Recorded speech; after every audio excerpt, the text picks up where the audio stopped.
a legextrább Marmarino Tools glettvasokat tartom a kezembe, nézzük meg, hogy melyik színnek mi a jelentése. Az első a Steel Mirror glettvas a kezemben, ami egy belépő szintű glettvas, kezdőknek is kifejezetten ajánlott, mivel mindenféle felületet létre lehet vele hozni, legyen szó márványozásról, vagy bármilyen struktúráról.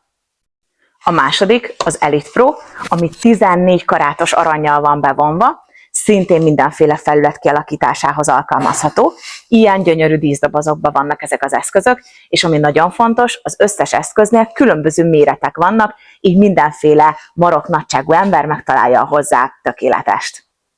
A harmadik Marmarino Tools eszközünk az X-Trowel glettvas, aminek már láthatjátok, hogy fa markolata van.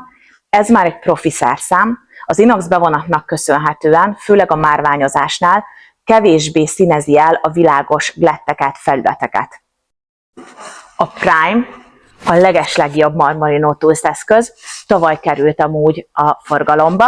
Ez egy ultra ibolya markolatú, nagyon különleges glettvas, eszméletlenül ellenálló mindenféle karcoknak és felületi sérüléseknek, és ez kifejezetten tökéletes a világos glettekhez, illetve a márvány kialakításához, mert egyáltalán nem színezi el a felületet. És a plusz egy Jolly Jokerünk, a flexibilis glettvas, ami eszméletlenül könnyű, és nagyon jól felhasználható dekorfestékek és dekorglettek felhasználására is.